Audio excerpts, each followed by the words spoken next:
자, 오늘 영상에서는 목적격 관계대명사에 대해서 알아볼 거예요. 자, 목적격 관계대명사는 여러분들의 독해 실력에 정말 큰 영향력을 끼칩니다. 왜냐하면 목적격 관계대명사는 생략이 가능하고 영어든 한국어든 언어에서는요, 가급적 한 단어라도 줄여서 더 간단하고 편하게 말하려고 하는 습성이 있기 때문에 목적격 관계대명사가 생략된 그런 문장이 생략되지 않은 문장보다 압도적으로 많이 쓰이기 때문입니다. 즉, 독해를 하다 보면 이 목적격 관계대명사가 생략된 문장을 굉장히 자주 마주친다라는 말이에요. 그래서 이 목적격 관계대명사가 생략된 문장을 해석하지 못하면 여러분의 독해가 아주 갑갑하게 턱 막혀버린다는 뜻입니다. 반대로 목적격 관계대명사가 생략된 문장을 얼른 간파해내고 해석할 수 있다면 그건 바로 여러분의 독해 실력이 적어도 3단계 정도는 좋아진다는 뜻이기도 합니다. 자, 그래서 이번 영상에서는 목적격 관계대명사로 문장을 만들고 해석하는 법, 그 다음에 생략 가능이라는 말이 도대체 무슨 소리냐, 이 말의 의미를 알아볼 거고요. 자, 그 다음에 목적격 관계대명사가 생략되면 어떤 현상이 일어나는지 살펴볼 거예요. 그리고 목적격 관계대명사가 생략된 문장을 어떻게 알아내느냐, 그리고 어떻게 해석할 거냐, 이것도 공부할 겁니다. 자, 그리고 이번엔 거꾸로 목적격 관계대명사가 생략된 표현을 즉시 만들어 볼 거예요. 자, 문법을 배웠으면 그 문법을 이용해서 문장을 해석하고 또 내가 원하는 문장을 만들어 봐야겠죠. 제가 늘 말씀드리지만 거기에 못 써먹을 문법이면 갖다 버리시면 돼요. 아무짝에도 쓸모없는 거예요. 자, 이렇게 몇 가지 단계를 거쳐서 목적격 관계대명사를 이해하고 여러분들이 해석, 영작에 사용하실 수 있도록 만들어 드릴 겁니다. 자, 화면을 보시면 문장 2개가 제시되어 있어요. 1번 This is the house. 이것은 집이다. 2번 I bought the house last year. 나는 bought, 샀다. 뭘 샀을까요? The house, 집을. last year, 작년에. 자, 이런 문장입니다. 우리는 지금 뭘 하고 싶은 거냐면 2번 문장을 가지고 1번 문장의 the house, 집이라는 명사를 꾸밀 거예요. 그러니까 this is the house, 이것은 집인데 어떤 집이냐, 이렇게 꾸며볼 거예요. 자, 문장을 가지고 명사를 꾸민다고 했죠. 자, 이게 가능한가요? 자, 원래는 안 되죠. 왜? 문장은 형용사가 아니니까. 자, 처음 오셔서 이 말 못 알아들으시는 분들은 관계대명사 1편부터 꼭 보셔야 합니다. 문장은 원래는 명사를 꾸밀 수가 없어요. 왜? 명사를 꾸미는 건 형용사의 영역이기 때문에 그래요. 자, 그럼 문장이 명사를 꾸미고 싶다면 결국 문장을 형용사로 바꿔야 한다는 말이 돼요. 자, 문장을 형용사로 바꾸려면 뭘 사용한다고 했죠? 그쵸, 관계대명사죠. 자, 우린 그래서 지난 17강에서는 관계대명사라는 게 뭐냐, 도대체 관계대명사는 문장을 형용사로 바꿔주는 놈이다, 이렇게 명확하게 정의를 내렸어요. 자, 그리고 문장은 기본적으로 주어와 동사를 갖추는 거죠. 즉 무슨 얘기냐, 최소 2단어 이상이란 얘기예요. 자, 형용사가 2단어 이상으로 길어지면 명사 앞에서 꾸밀까요, 뒤에서 꾸밀까요? 그렇죠, 당연히 뒤에서 꾸미는 거예요. 이것도 저하고 여러분들하고 정말 지겹도록 반복하고 있는 얘기죠. 그래서 2번 문장은 일단 the house 뒤에 위치시킬 거예요. 왜냐고? the house를 꾸밀 거야. 근데 문장이야, 얘는 길어. 그래서 뒤로 가는 거예요. 앞에 있으면 정신 사나워. 그럼 어떤 결과가 나올까요? 자, 어떻게 나오나요? This is the house. I bought the house last year. 이렇게 그대로 문장 갖다 붙인 결과가 나왔죠? 그럼 저 노란 밑줄 친 부분을 이제 형용사로 바꿔야 해요. 어떻게 바꿨죠? 자, 17강에서 했던 방법으로 바꿔볼게요. 자, 일단 관계대명사를 밑줄 친 문장의 제일 앞에 딱 붙여야 돼요. 왜 그래야 되죠? 그래야 이제부터 얘는 형용사라는 걸 알 수 있으니까요. 그죠? 관계대명사는 여기부터는 이제 형용사로 바뀝니다 라고 여러분들한테 강력하게 신호를 주는 거라고 말씀을 드렸었죠. 그래서 저 문장 이마에다 딱 붙여야 돼요. 잘 보이게. 앞에 꾸밈을 받는 말, 즉 선행사가 사람이면 who, 사람이 아니면 which, 몰라, 귀찮아 그러면 that 쓰시면 됩니다. 자, 오늘은 that을 선택해 볼 거예요. 그럼 어떻게 변하죠? This is the house that I bought the house last year. 이렇게 됐어요. 자, 이렇게 관계대명사를 문장 앞에 떡 붙여갖고 형용사로 변했습니다 라는 표시를 했어요. 그 다음에 우리 뭐 했죠? 그쵸? 선행사와 중복된 단어를 생략했어요. 선행사가 뭐더라? 자, 선행사는 뭐였어요? 관계사절에 의해서 꾸밈을 받는 명사를 얘기하는 거예요. 잊어먹어도 괜찮아요. 앞으로 계속 제가 쓸 거예요. 자, 그럼 선행사는 누구냐? 빨간 줄 쳐진 the house 요 놈인데 노란 줄 쳐진 문장에 같은 놈이 있나요? 빨간 줄 명사하고 노란 줄에 같은 놈이 있어요? 있네, 있어. 자, 노란 줄 안에 the house가 또 있네. 겹치네. 자, 우리말이나 영어나 중복되는 말 싫어한다 그랬죠. 노란 줄에 있는 the house 생략. 그럼 어떤 결과가 나와요? This is the house that I bought last year. 이런 문장이 나올 거예요. 자, 이렇게 관계대명사를 써서 선행사 the house를 꾸미도록 문장을 만들었어요. 이제 완성이 됐어요. 자, 해석은 어떻게 한다고? 이런 문장 만나면 This is the house. 이것은 집이다. The house. 명사 뒤에 that. 명사 뒤에 who, which, that. 아, 관계사구문. 자, 관계대명사구문. 아, 관계대명사는 앞에 있는 명사 the house를 꾸미라는 신호구문. 집이다. 어떤 집? I bought. 내가 산 집. Last year. 작년에. 이렇게 해석을 하시면 돼요. 자, 다시 말씀드립니다. 문장을 읽다가 이렇게 명사가 툭 튀나오고 그 뒤에 who, which, that. 관계대명사 툭 튀나오면 앞에 명사 꾸미라 했어요. 왜냐? 관계대명사는 여기서부터는 형용사입니다. 앞에 있는 명사를 꾸며주지요. 이런 신호를 여러분들한테 강력하고 선명하게 보내고 있는 놈이기 때문에 그래요. 자, 여기까지가 우리 17강에서 공부했던 내용이에요. 그럼 이제 지금부터 노란색 밑줄 친 부분을 잘 보세요. 자, 원래 저 노란색 밑줄 친 부분은 완벽한 하나의 문장이었어요. 그죠?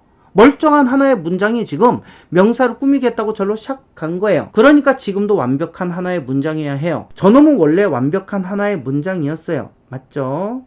자, 근데 우리가 그 문장을 형용사로 만들려고 방금 뭘 했죠?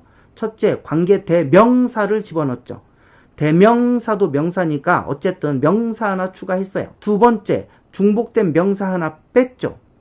명사 하나 집어넣고 중복된 명사 뺐고 하나 집어넣고 하나 뺐으니까 쌤쌤이네. 쌤쌤 그대로네. 플러스 1 마이너스 1 했으니까 빵 그대로야. 그대로. 그럼 저 노란색 밑줄 부분이 애초부터 완벽한 문장이었기 때문에 지금도 완벽한 문장이어야 하는 게 당연한 거예요. 왜? 뭐가 새로 들어오고 빠진 게 없는 상황인 거예요. 결국엔 똑같거든. 그래서 봤더니 I 주어 bought 샀다 last year 작년에 근데 뭘 샀는지 지금 여기서 목적어가 보여요? 안 보여요? bought 샀다 다음에 목적어가 없어. 목적어가 없으면 완전하지 않은 건데 자, 지금 저 노란색 밑줄 부분에서 누가 지금 목적어 역할을 하고 있을까요? 그죠? that이 그 역할을 하고 있는 거예요. 관계 대명사니까 목적어 역할 가능하죠. 근데 왜 앞으로 갔어요? 왜 갔을까? 문장이 형용사라는 걸 알리려고 맨 앞으로 출장 간 거예요. 저 노란색 부분에서 bought 샀다의 목적어가 안 보인다. 어디 갔지? 노란색 부분은 애초부터 완벽한 문장이었으니까 목적어가 없을 리가 없는데 어디 갔지? 하고 찾아보니까 제일 앞으로 출장 가 있는 거예요. 자, 그럼 저 관계대명사 that은 지금 노란색 밑줄 친 부분에서 주어 역할하고 있는 거예요? 목적어 역할하고 있는 거예요? 그쵸? 목적어 역할을 하고 있고 또 그래야만 해요. 그래야 저 노란색 부분이 완전한 문장이 될 수 있거든요. 그럼 우리가 저 관계대명사 that을 주격 관계대명사라고 부르는 게 맞겠어요? 목적격 관계대명사라고 부르는 게 맞겠어요? 그죠? 당연히 목적격 관계대명사라고 부르는 게 맞겠죠. 그래서 쟤는 목적격 관계대명사예요. 목적격 관계대명사를 가려내는 법은 엄청 간단해요. 자, 노란색 관계사절을 딱 봤어. 주어도 있어. I. 동사도 있어. but. 근데 뭘 샀는지 목적어가 없어. 왜 없지? 관계대명사 대시 목적어 역할을 하는구나. 그래야 문장이 완벽하니까. 목적어 없으면 안 되니까. 그럼 that을 목적격 관계대명사라고 부르면 되겠구나. 이렇게 된 거예요. 간단하죠? 자, 그럼 정리해볼까요? 목적격 관계대명사다. 당연히 뒤를 보면 목적어가 없어. 왜? 목적격 관계대명사가 목적어거든. 당연히 뒤에 없지. 출장 나와 있는데.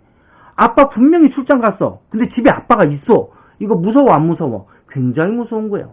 되셨죠? 다시 목적격 관계대명사 구분하는 법. 관계대명사 뒤를 봤더니 주어도 있고 동사도 있는데 목적어가 없네. 그러면 목적어가 왜 없을까? 이 목적어가 관계대명사로 변해서 출장을 갔기 때문이에요. 아주 간단하죠? 관계대명사 뒤에 봤다. 목적어 없다. 그럼 이 관계대명사는 목적격 관계대명사. 이렇게 판단하시면 간단합니다. 우린 저 관계대명사 that이 목적격 관계대명사라는 걸 알아냈어요. 근데 목적격 관계대명사는 뭐가 가능하다 그랬죠? 생략이 가능하다고. 근데 생략이 가능하다라는 말 우리 많이 들어보거든요. 뭐뭐는 생략이 가능하다. 그죠? 자, 생략이 가능하다는 건 무슨 뜻이냐면 생략을 해도 문장의 뜻이 변하지 않는다라는 얘기예요. 또 이걸 다시 말하면 생략을 해도 해석하는 방법이 변하지 않는다 이런 뜻이에요. 자, 어떤 단어를 생략을 했더니 문장의 뜻이 확 달라져. 그러면 생략하면 돼요? 안 돼요? 안 되죠. 또 어떤 단어를 생략했더니 문법적으로 뭔가 오류가 생겨서 해석을 못하게 되거나 아니면 해석이 굉장히 혼란스러워졌어요. 그럼 생략하면 돼요? 안 돼요? 안 되는 거예요. 그러니까 앞으로 여러분들은 생략이 가능합니다 라는 말이 나오면 그거 없어도 그냥 하던 대로 해석하면 된다는 말이구먼 이 얘기예요. 생략이 가능하다 라는 말은 그거 없어도 문장의 뜻에 변화가 없다는 말이구먼 이렇게 생각하시면 돼요. 해석 방법도 변화가 없고 문장의 뜻도 변화가 없어. 그래야 생략이 가능한 거예요. 되셨죠? 그럼 저 문장에서 관계대명사 that을 생략해 보겠습니다. 그랬더니 This is the house I bought last year 이렇게 되죠? 해석은 어떻게 할까요? 해석 방법에 변화가 없다 했으니까 그냥 그대로 해석하시면 돼요. This is the house. 이것은 집이다. 어떤 집이다? I bought. 내가 산 집이다. Last year. 작년에. 됐죠? 근데 사실 여기서 중요한 건 지금 저 문장은 우리가 직접 목적격 관계대명사를 생략을 했잖아요. 그러니까 우린 저기에 목적격 관계대명사가 생략됐구나. 그러니까 원래 하던 대로 그대로 해석하면 되겠구나, 꾸며주면 되겠구나 이렇게 해석을 했지만 우리가 독해할 때 이놈의 문장이 목적격 관계대명사가 생략된 건지 아닌지 알아낼 수가 없단 말이죠. 처음 보는 문장일 테니까. 그래서 해석이 막히거든요, 대부분. 그럼 우린 지금 한 가지 숙제가 생겼어요. 자, 문장을 해석할 때 목적격 관계대명사가 생략됐는지 아닌지 어떻게 알아낼 거냐, 이게 중요하죠. 이걸 알아내기만 하면 그냥 뒤에서 앞으로 꾸미기만 하면 되니까. 맞죠? 자, 오늘 영상에서 가장 중요한 부분이 나오니까 이제 잘 보셔야 됩니다. 자, 목적격 관계대명사가 생략되지 않았다면 여태 여러분이 배웠던 관계대명사의 해석 방법을 그대로 쓰시면 됩니다.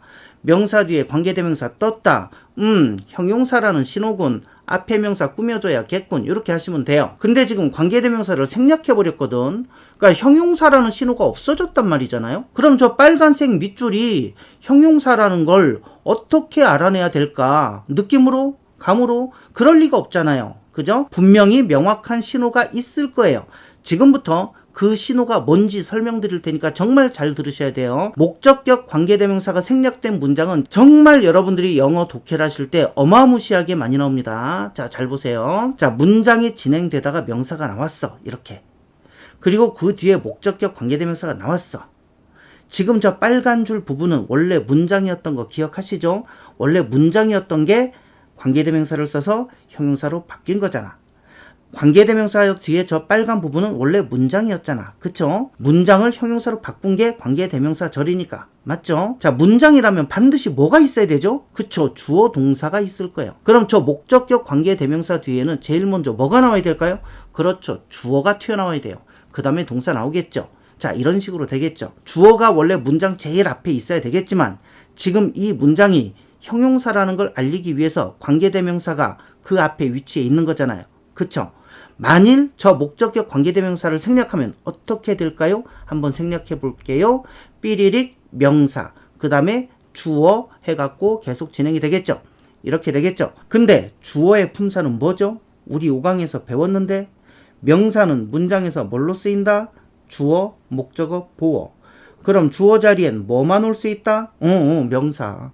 이게 얼마나 중요한 원칙인지 여기서도 지금 써먹잖아요. 주어 자리에 명사만 온다. 99.9%일까요? 58,000%일까요? 58,000%예요. 주어 자리에는 명사만 오게 돼 있어요. 딴 거 뭐다. 그러니까 저 빨간 줄에 주어라고 있는데 주어의 품사는 반드시 꼭 무슨 일이 있어도 하늘이 무너져도 오직 뭐일 것이다. 그렇죠. 명사의 명사. 그럼 이렇게 되겠네. 삐리릭 명사 명사 삐리릭.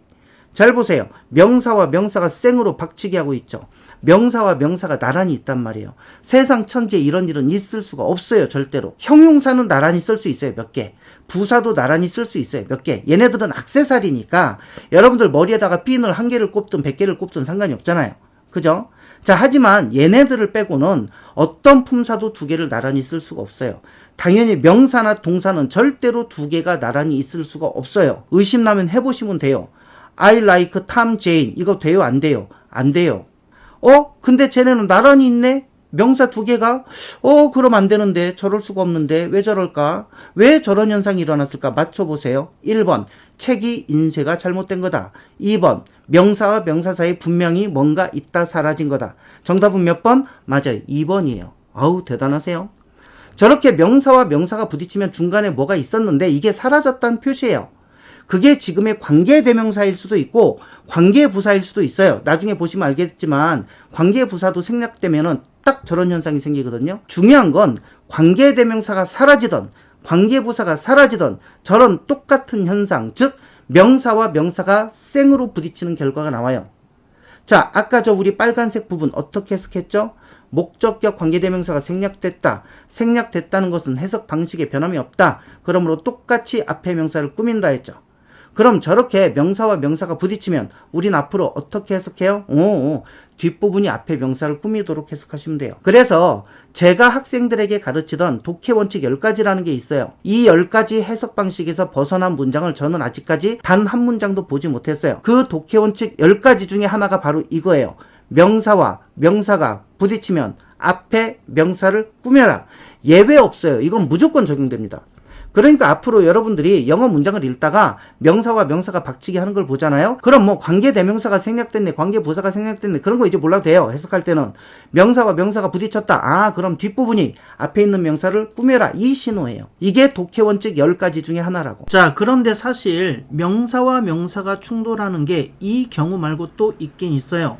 예를 들어서 수요동사 4형식 문장이라든가 5형식 목적보호 자리에 명사보호가 오는 경우 명사와 명사가 충돌하기도 합니다. 또는 명사를 쭈루룩 나열해서 명사를 형용사로 전용해서 쓰는 경우가 있어요. 서울 올림픽 스테디움 뭐 이런 식인 거죠. 하지만 4형식, 5형식 문형과 이런 명사를 형용사로 전용한 경우는 지금 말씀드린 목적격 관계대명사가 생략되어서 명사끼리 충돌을 하고 이 경우에는 뒷부분이 앞에 있는 명사를 수식한다. 이 원칙하고 전혀 혼동이 되질 않아요. 헷갈리거나 혼동될 염려 없으니까 그런 경우 걱정하지 마시고 지금 이 원리 문장을 읽다가 명사와 명사가 충돌한다. 그러면은 뒷부분이 앞에 명사를 꾸며라. 요거 그냥 안심하시고 이 원칙을 앞으로 적용을 시키면서 독해에 활용하시면 됩니다. 자, 그럼 정리해 볼게요. 목적격 관계대명사는 생략이 가능하다. 생략하면 어떤 현상이 생기냐? 꾸밈을 받는 명사, 즉 선행사와 뒤 문장의 주어가 충돌한다. 왜? 뒤 문장이니까. 문장에는 주어 동사가 나왔을 거니까. 꾸밈을 받는 명사, 즉 선행사도 명사, 뒤 문장의 주어도 명사, 결국 명사와 명사가 충돌한다. 명사 충돌하면 어떻게 해라? 앞에 명사 꾸며라. 왜? 원래 관계대명사가 있었고 그 관계대명사가 있을 때 앞에 명사를 꾸미게 해석을 했으니까 걔가 생략됐다는 얘기는 해석하는 방법이 변함이 없다라는 얘기니까. 자, 이제 이걸 한번 해석해 보실게요. I can't forget the kimchi my mother made. 자, forget, 잊다라는 뜻이죠. 잊어버리다. I can't forget. 나는 잊을 수가 없다. 뭘? 김치를. 김치라는 명사가 나왔어요. 근데 그 뒤에 my mother, 우리 엄마라는 명사가 나왔네. 명사 충돌이네. 어떻게 해석해요? 앞에 명사 꾸며. 김치인데 어떤 김치? My mother made. 우리 엄마가 만드셨던 김치 이 얘기예요. 또 해볼까요? This is the money I lost. 자, money라는 명사와 I, 나라는 명사가 충돌하죠. 어떻게 하라고 명사 충돌하면 꾸며. money, 돈인데 어떤 돈? I lost. 내가 잃어버린 돈 이런 얘기예요. 자, 되셨죠? 저기에 뭐가 생략됐는지는 이제 몰라도 돼. 해석할 때는. 그죠? 자, 그 다음 보실게요. This is the place I was born. 자, place, 장소라는 명사와 I was born, I라는 명사가 충돌했어요. 이거 어떻게 해석해요? 앞에 place라는 명사를 꾸며 This is the place. 이것은 장소다. place, 장소인데 어떤 장소냐? I was born. 내가 태어난 장소다. 됐죠? 잘 됐죠? 근데 여러분들 지금 이 문장 비밀 하나 알려드려요. 이 문장은요, 목적격 관계대명사가 아니라 관계부사가 생략된 거예요. 근데 그냥 해석이 되죠. 우린 아직 관계부사 배운 적도 없어요. 근데 관계부사가 생략된 문장을 막 해석한다니까? 멋지잖아. 그죠? 제가 아까 그랬잖아요. 예외 없다고. 명사 부딪히면 뒤에서 앞으로 꾸며라. 자, 그러니까 오늘부터 이거 명심하시고 독해를 해보세요. 자, 명사 부딪히면 앞에 명사 꾸민다. 그럼 이번엔 반대로 목적격 관계대명사 생략한 상태로 영작하는 연습을 할 거예요. 긴장되죠? 야, 관계대명사도 만만치 않은데 목적격 관계대명사를 생략한 상태로 문장을 만든다고? 어려울 것 같죠? 근데요, 엄청 쉬워요. 해보고 나면 진짜 허탈하실 거예요. 대신에 한국어만 정확히 쓰시면 됩니다. 자, 제가 늘 말씀드리지만 문법을 배웠으면 그 문법을 가지고 해석하는 법, 문장 만드는 법에 써 먹어야죠. 그래야 공부한 보람이 있는 거야. 그죠? 문법을 공부해서 회화를 못하는 게 아니라 문법을 엉터리로 배우니까 회화가 안 되는 거라고 제가 늘 주장하잖아요. 그걸 지금 또 제가 증명할 겁니다. 자, 내가 좋아하는 음식, 이걸 영어로 만들어 볼 거예요. 자, 어순을 영어로 바꿔야지. 그것만 하면 다 끝나요. 내가 좋아하는 음식.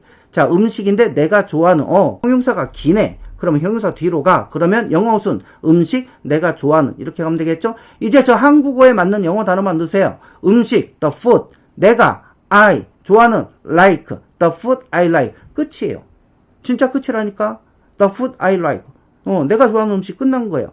자, 해석하려면 어떻게 해요? food, 음식, I, 나, 명사 부딪히네. 그럼 꾸며. 음식인데 어떤 음식? 내가 좋아하는 음식. 이렇게. 자, 이번에는 이거 해볼까요? 내가 좋아하는 음식 기억해? 이걸 만들어 볼게요. 우리말에 또 주어가 없어졌네. 또 주어를 생략했어. 내가 좋아하는 음식 기억해? 이거 뭔 소리예요? 주어 누구예요? 너. 그죠? 너 기억하니? 이런 얘기예요. 너는 내가 좋아하는 음식을 기억해? 이런 얘기겠죠. 앞에 뭐만 갖다 붙이면 돼요? Do you remember? 그죠? 내가 좋아하는 음식은 우리가 방금 만들었잖아. The food I like. 그죠? 어떻게 하면 돼요? 최종 Do you remember the food I like? 이렇게 하시면 되겠죠. 자, 이 문장을 만났다. 해석 어떻게 해요? Do you remember? 너 기억하냐? 뭘? The food, 음식을. The food, 음식이라는 명사 나왔고 I like, I라는 명사 나왔네. 명사 충돌했네. 뒤에서 앞으로 꾸며 The food, 음식인데 I like, 내가 좋아하는 음식. 이렇게 되는 거예요. 자, 이번엔 이 문장을 한번 영어로 바꿔볼게요. 너는 내가 아는 유일한 사람이야. 자, 영어 어순으로 먼저 배치를 해야겠죠. 자, 이렇게 영어 어순으로 한국어를 배치하는 연습을 하다 보면 어순이 몸에 익어요. 그래갖고 스피킹 하는데, 독해하는데 굉장히 도움이 됩니다. 한국어 문장을 영어 어순으로 배치를 할 거예요. 근데 우리는 주어 동사를 찾아야 되잖아요. 자, 그 얘기는 뭐다? 동사를 먼저 찾아라. 그죠? 자, 한국어는 제일 뒤에 서술어가 나오니까, 동사가 나오니까 사람이야, 이게 서술어예요. 자, 근데 누가? 네가, 그죠? 그럼 너는 사람이야, 이렇게. 근데 어떤 사람이야? 유일한 사람이야. 유일한 한 단어네. 그럼 사람 앞에 놓으면 되죠. 너는 유일한 사람이야. 이렇게 하시면 돼요. 근데 사람인데 어떤 사람? 내가 아는 사람이래. 내가 아는 두 단어잖아. 그럼 얘는 사람 앞에로 가야 돼요? 뒤로 가야 돼요? 그쵸? 사람 뒤에 놔야죠. 그럼 어떻게 되나요? 너는 유일한 사람이야. 내가 알았던, 이런 뜻이 되네요. 그죠? 완벽하게 영어 어순이 됐어요. 이제 그대로 영어로 바꿔볼 거예요. 너는 you. 사람이다. the person. 근데 유일한 사람이다. you are the only person. 너는 유일한 사람이다. 그죠? 근데 이제 내가 알았던 사람이다. 그죠? 그냥 그대로 넣어. 내가, I, 알았던, 과거형이네. knew. 끝난 거예요. 여러분들이 지금 무슨 일을 하신지 아세요? Meet Friends에 나오는 대사 하나를 직접 만드신 거예요. 자, 여쭤볼게요. 저런 미드 대사 나오면 외우실래요? 아니면 이렇게 직접 만드실래요? 근데 저 문장을 만났다면 이제 해석은 어떻게 하지? You are the only person. 여기까지는 뭐 You are Jane, You are my friend 수준의 단순한 영어죠. 근데 person, 사람이라는 명사네. I, 나라는 명사네. 명사 부딪히네. 그럼 어떻게 해석한다고요? 뒤에서 꾸며 앞으로. 사람인데 I knew, 내가 알았던 사람이라고. 자, 오늘 배운 거 한번 정리해 볼까요? 관계대명사 뒤에 목적어가 안 보여? 그럼 목적격 관계대명사다. 왜? 관계대명사가 목적어 역할을 하니까 당연히 목적어가 안 보이지. 아빠가 출장 갔으면 집에 없어야 된다니까? 출장 간 아빠가 집에 그 자리에 있으면 어떡해? 이게 진짜 무서운 거라니까요. 자, 목적격 관계대명사는 그런데 생략이 가능하다. 자, 목적격 관계대명사를 생략하면 필연적으로 어떤 현상이 일어난다. 앞에 꾸밈을 받던 명사, 그리고 그 뒤는 문장이었으니까 주어가 먼저 튀어나올 거야. 주어는 명사거든. 그럼 명사와 명사가 충돌한다.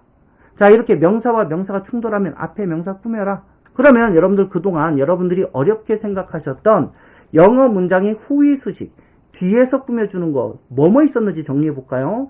명사 다음에 to 부정사 나왔어. 뒤에서 앞으로 꾸며 a book to read 읽을 책. 명사 다음에 현재 분사 나왔어. 뒤에서 앞으로 꾸며 a baby crying in the room 방에서 우는 아기. 명사 다음에 분사 나왔는데 과거 분사 나왔어. 과거 분사는 수동이죠. a chair broken by Tom. 자, a chair 의자인데 broken 부서진 의자. 탐에 의해서. 그죠? 자, 명사 다음에 관계대명사 나왔어. 관계대명사는 형용사로 바뀌었다는 신호죠. 자, 어떻게 해요? 김치 which my mother made. 김치인데 which my mother made. 우리 엄마가 만든 김치. 자, 명사 부딪혔어. 이런 일은 없는데. 그죠? 그럼 중간에 뭐가 생략됐다는 얘기야. 그게 관계대명사든 관계부사든 상관없어요. 꾸미는 거야. 그냥 원래 그렇게 하던 애들이니까. 생략됐다는 얘기는 원래 하던 대로 하라는 뜻이니까. 명사 충돌했다. 자, 앞에 명사 꾸며라. 김치 my mother made. 김치인데 우리 엄마가 만든 김치. The person I knew. The person 사람인데 I knew. 내가 알던 사람. 되셨죠? 자, 그래서 여러분들 목적격 관계대명사의 생략만 배우시면 안 돼요. 목적격 관계대명사는 생략이 가능하다. 이거 우리 학교 때 얼마나 많이 들었어요. 근데 중요한 건 뭐냐면 생략했을 때 그러면 어떻게 해석할 거냐. 그죠? 해석은 똑같다. 뒤에서 앞으로 꾸미면 된다. 그죠? 그럼 이 목적격 관계대명사가 생략됐다는 걸 우리가 어떻게 알아볼 거냐. 우리가 못 알아본다. 신호가 없어서. 그럼 미국 사람들도 못 알아봐요. 신호가 없는데 어떻게 알아봐요. 분명히 정확하고 확실한 신호가 있을 거라는 거지. 그 신호가 뭐였어요? 목적격 관계대명사가 생략되면 명사와 명사가 꽝 하고 부딪힌다. 세상에 명사 부딪히고 동사 부딪히고 전치사 부딪히는 일은 없어요. 근데 명사가 부딪혔거든. 그죠? 이거는 정상적인 건 아니야. 뭐가 생략된 거야. 아, 그냥 뒤에서 앞으로 꾸며. 그죠? 자, 목적격 관계대명사가 생략됐구나. 이렇게 아시면 좋고. 자, 그냥 몸에 배기 하세요. 명사 부딪히면 뒤에서 앞으로 꾸며. 이렇게 몸에만 배시면 여러분들 앞으로 독해하실 때 이런 문장 정말 많이 만나게 되실 겁니다. 지금도 이미 만나고 계실 거예요. 그러면 명사 부딪히면 뒤에서 앞으로 꾸민다. 이 습관만 가져주시면 되겠습니다. 아시겠죠? 자, 그리고 다음 영상에서는요. 관계대명사 what에 대해서 알려드릴 거예요. 야, 관계대명사 who, which 대신함에 what은 뭐야? 예, what도 관계대명사로 쓰이는 경우가 있고요. 제가 아까 독해 원칙 10가지 말씀드렸죠. 자, 그 중에 하나가 뭐였냐면 명사 부딪히면 꾸며라 였어요. 자, 그리고 또 하나가 뭐냐면 관계대명사 what을 처리하는 방법이 독해 원칙 10가지 중에 하나예요. 자, 관계대명사 what은 역시 독해 실력뿐만 아니라 영작 회화할 때도 굉장히 영향을 크게 미칩니다. 이 관계대명사 what을 또 처리하시게 되면 또다시 여러분들의 영어 실력이 두세 단계 업그레이드 되시게 될 거예요. 우리가 학교에서 배우거든요. 관계대명사 what, 선행사와 관계대명사를 포함한다. 관계대명사 what은 그런 놈이다. 이게 도대체 뭔 소리냐. 그죠? 이게 왜 이런 짓을 하느냐. 영어 쓰는 사람들이. 그런 걸 다음 시간에 살펴보게 될 겁니다. 자, 영상 시청해 주셔서 감사드리고요. 수고하셨습니다. 다음 영상에서 뵙겠습니다. 끝이에요.